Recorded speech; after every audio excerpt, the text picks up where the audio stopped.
dear friends and colleagues. As you all know, distance interpreting can bring all kinds of complications to our work. It's different from what we were used to before the pandemic. Most of us were using it very seldomly or nothing at all. But by now, after close to 2 years, pretty much everybody's familiar with its use. And for the same token, we all know and acknowledge the value of having a savvy consumer. That is, that the people attending a meeting, especially the speakers, know and are aware of the fact that the interpreters are interpreting from somewhere else and that we are subject to the video and the audio that we get, and therefore that these two should be of the best possible quality. We know for that reason that it's very important, and we value the fact that the client agrees to and sometimes even offers to have a rehearsal before the event, maybe a day before, maybe a week before, maybe a couple of days before, what we call a dry run. And the dry runs are really good because that helps us to troubleshoot some of the most common problems, and sometimes even for the client just to be walked through the system, even if the platform is one of the widely known, used, and most common and popular in the world. But that sometimes the client is not aware of the fact that there are some adjustments needed when you are using interpreters, such as using a microphone, using a headset, etc. Now, we know that it's important for that reason to do this. However, it is important also to make sure that it is done the right way. What do I mean by the right way? Well, what I mean by that is that, number one, if there's going to be a dry run, that at the dry run, the participants will be present, not their surrogates, not their agents, not their aides. Because if the participant is not present, that defeats the purpose. They will show up the day of the event and they will not know how to use the platform, how to speak, how to listen to the interpretation. Secondly, it is important that the dry run takes place from the place and using the computer that the participant, that the speaker will be using the day of the event. It's no help for us to do the troubleshooting and get everything set up at the office if the day of the event, the client, the speaker, will be using a different computer and appearing from their own home, or vice versa. So it's important to make sure and stress that this doesn't happen and to stress out these facts to the client.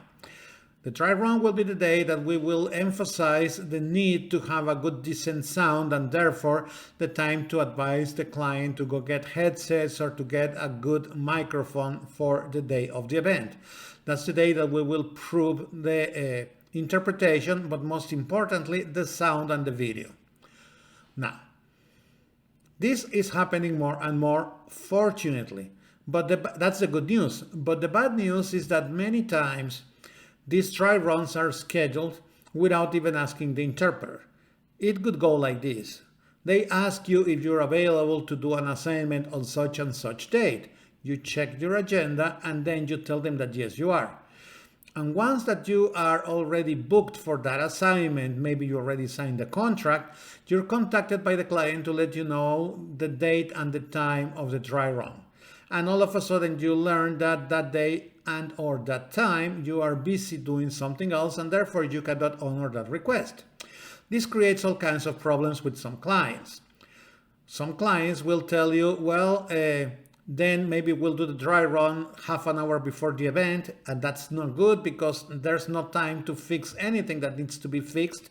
There's no time for somebody to go get a headset if that's what is needed, or to switch computers.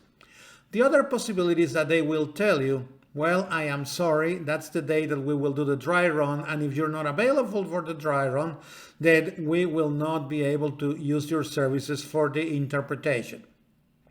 Depending on how far in advance this happens, you might be paid for the cancellation or you may not. But the fact is that you are missing a work opportunity for something that shouldn't really take place. And what I mean by this is the client, before setting up the dry run with the technician and with the speakers or those attending the event, should also get the input from the interpreter to figure out a date and a time when the interpreters are available. Usually dry runs for the first time might take quite a bit of time, but sometimes when it's a savvy client and it's just a matter of a second or a third meeting or session or event of the same type, a very brief dry run is enough. For these very brief dry runs, or when the speaker is savvy and has been working for a long time now doing distance interpreting events, then if one of the interpreters cannot make it to the dry run, it should be enough for the interpreter available or the interpreters available to be there. After all, what is going to be said really doesn't pertain to the interpreter. If there's bad sound or bad video, with one interpreter being there to make sure that the corrections are implemented should be enough. Now, there's another possibility that the client agrees and they switch the dry run for a day at a time when the interpreters are available. And this is all great except for the fact that sometimes clients assume that interpreters do not need to get paid for the dry runs. So if they hire you to do a 3-day conference, but it turns out that besides those 3 days, there's a fourth occasion on a different day when the client requires your presence, your virtual presence for the dry run, they don't want to pay you for that, or they haven't even thought about paying you for the dry run. That's where our negotiating skills are important, and we have to keep that in mind when we are preparing our contract. Dry runs must be paid. You have to get paid because at the dry run you are working. During the dry run you cannot work somewhere else, and dry runs are just like the preparation time that should be also charged to the client. So dry runs should be paid for, and it's just a matter of working out with the client if you're gonna charge them for a full day or perhaps half your daily rate if it's going to be a very brief event. But no matter what, dry runs have to be paid. And if 5 interpreters show up, the 5 must be paid for the dry run. If there are 4 interpreters and only 1 shows up to the dry run, it's okay. Only that interpreter should be paid for the dry run. But the fact is that if you're committing your time, if you are putting your effort, and if you're providing your services or at least your expertise on the day of the dry run, that should never be for free. So please make sure that you include that in your contracts. Dry runs must be paid. Dry runs must happen. Dry runs have to be from the place of venue, speaking of the speakers, and with the speakers themselves. No surrogates, nor a different computer, not a different place. And always, always, always make sure that you include among your working conditions that your input will be needed before a date for the dry run is set. This will make work smoothly in the middle of these very demanding new circumstances that we have to face during distance interpreting. At least that is my opinion.